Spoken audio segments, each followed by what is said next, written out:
So in this novel, what I decided to do in telling this story is, okay, let's do something to sort of hook the reader.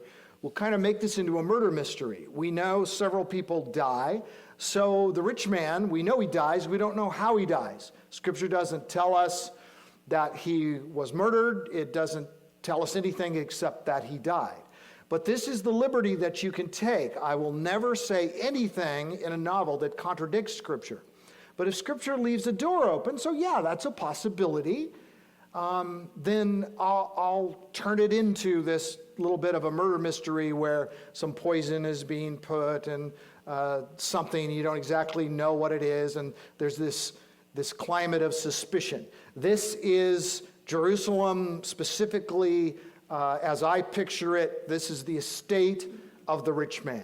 And you see all these walls on the outside of the estate, and there's a big gate there for coming and going, except normal people can't come in that gate. There's guards that are actually there that prevent it. So here's the rich man. Remember how it says he has 5 brothers. We couldn't get all of the brothers in here, so we had one off somewhere. And here's a servant that's carrying a pitcher, something to drink, and his name is Tobias. But I have one of his brothers saying to the rich man, who I call Phineas. Sometimes he's called Dives, which means rich man. We don't actually know what his name was, but he's the one in purple. Remember in the story it says he would dress in purple? And so I have one of the brothers say, "That purple suits you well, elder brother. It is fit for royalty." And then Phineas's response is, "It had better be. It is colored by the finest Phoenician shellfish, each yielding but a few drops of dye."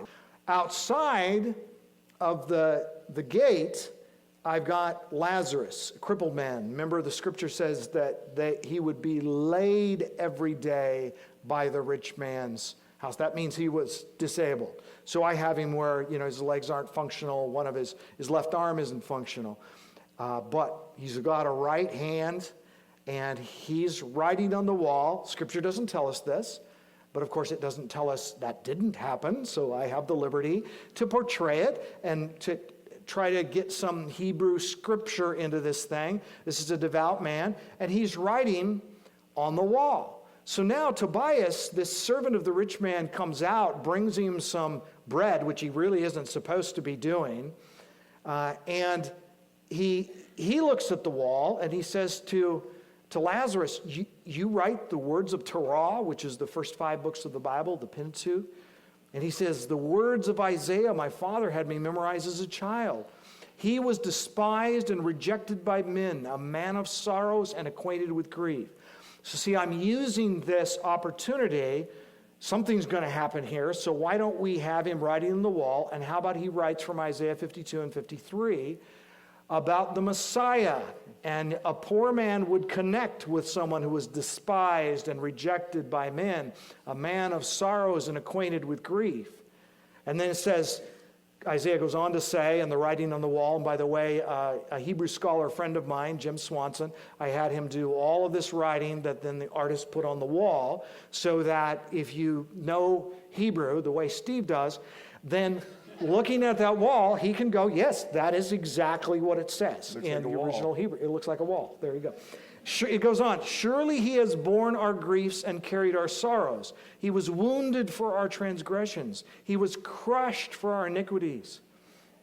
And he says, "You read well for a servant.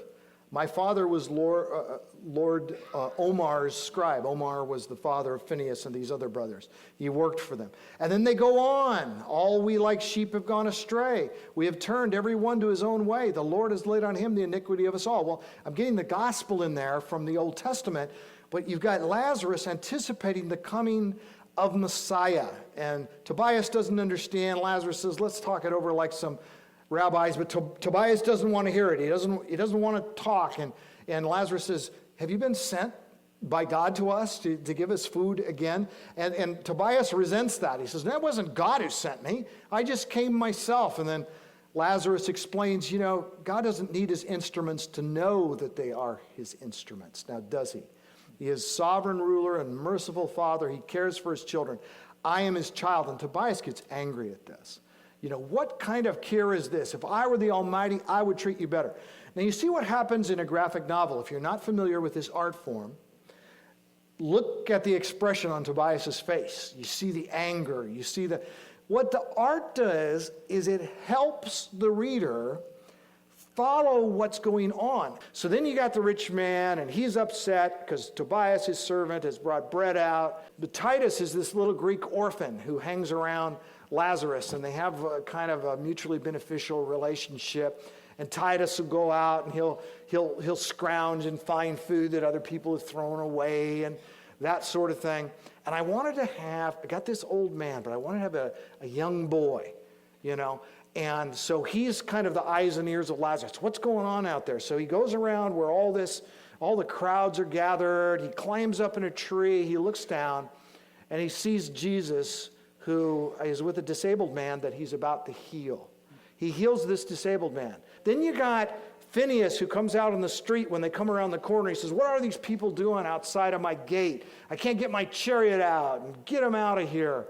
And he makes some derogatory comments about Christ, and Christ says, "I am the light of the world." He goes through all of the 7 I am statements from the Gospel of John, all of which he actually said. Now, he didn't say them all in one place, but I'm taking the liberty of taking the exact words he said, but putting them in this one place, showing you this whole page, just to give you the feel of it. You got Lazarus here. You got his look. Then you got the rich man, his angry look. And you got Jesus now. You see the kindness with which he is speaking to the people and answering their questions. So you've got compassion and kindness in Jesus. So if you're writing a book, you could say, Jesus looked at him in a kind way, or he had a kind face. Or you say, well, yeah, but those are just words.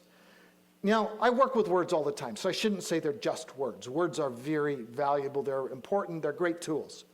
But when you have art that does some of the work for you, you don't have to say, and Jesus looked at them with kindness in his eyes, because you see it. Okay, so now you got a Pharisee who's mad. Can you tell he's mad?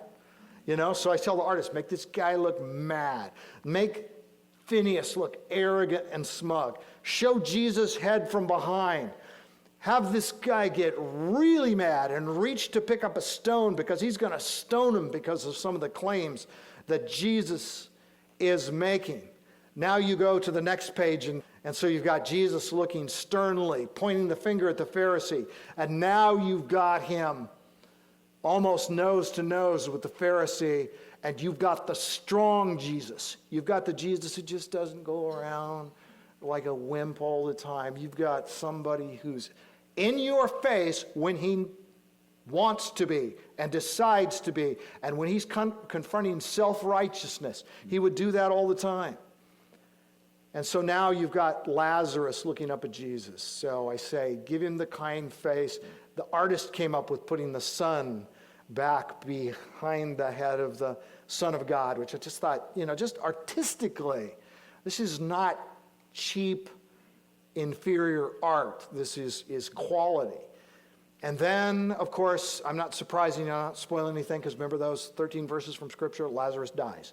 And there you go.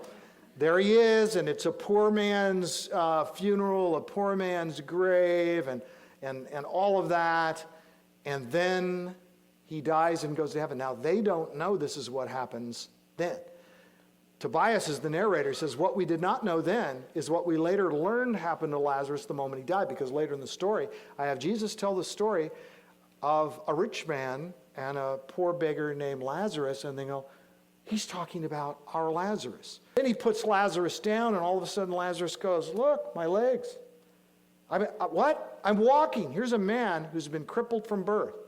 And again, in a graphic novel, you see the little lines there where he's hopping. So now you have Lazarus running, and then he's kind of shocked down at the bottom because something he sees here, which I'm not going to show you.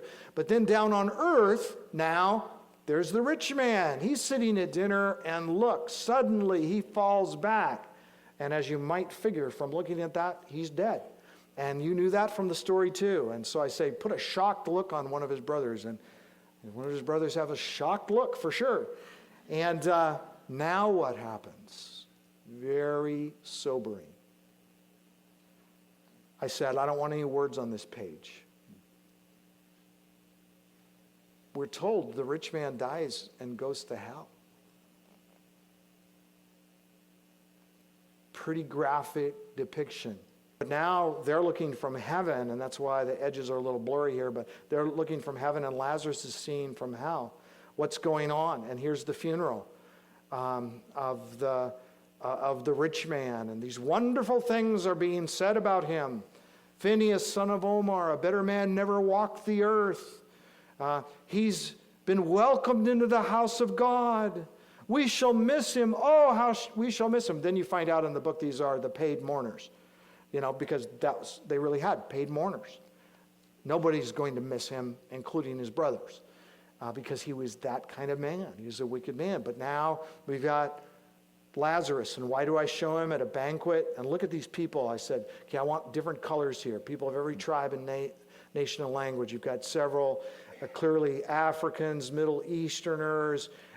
You've got some one or two that color of hair and skin and a Scandinavian sort of look. So you've got a wide representation. Then from the story, you've got him looking across, the rich man, to Abraham, and he's calling him his father, and Abraham is saying, you're my descendant, but you're not my son.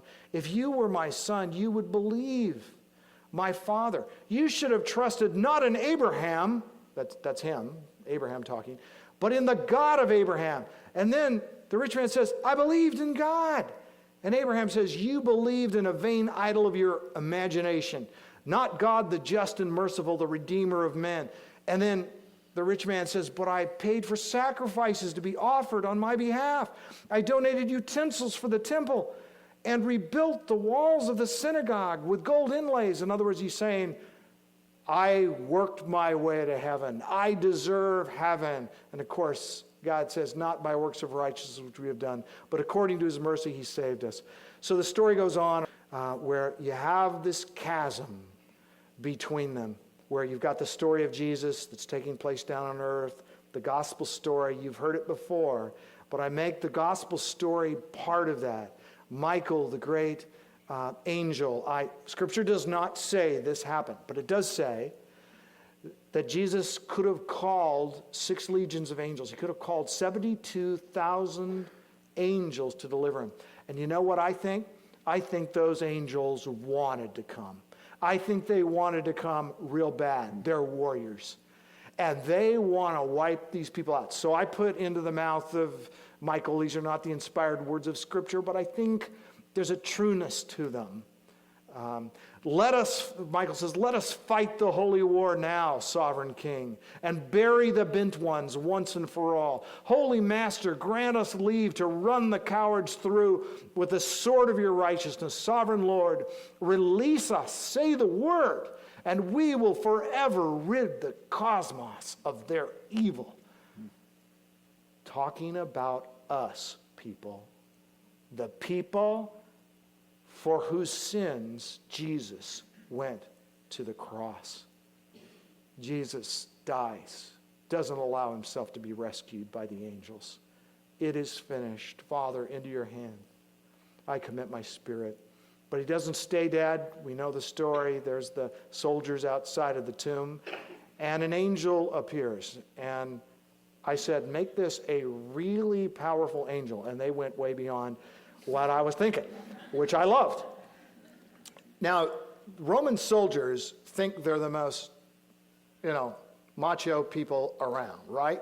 Look at the 2 eyes, the glowing eyes, kind of that one Roman soldier, the fear that's been put in his eyes there. And I'll tell you what, this angel rolls back the stone with one hand. And the reason I include this image is because Steve commented on it. Steve, say something about that. You said that had made an impression on you. Yeah, I mean, the bottom part there, you'll notice that the angel is bowing before the resurrected Christ. And what really caught me as I was reading this graphic novel, I found myself thinking, look at the power of the angel, look at the strength of the angel, look at the way the Roman soldiers responded to the strength of this angel. And obviously they were frightened by him, but then what really captured me and still in my mind, I can see it very clearly and have often, where here is this powerful angel who now bows before the Son of God and knew that he is the creator of the universe, according to John 1:1. And he knew clearly that this was the Son of God, the Son of Man. And so that power of knowing who this King Jesus was brought this unbelievable reverence of one of the most powerful creatures ever created.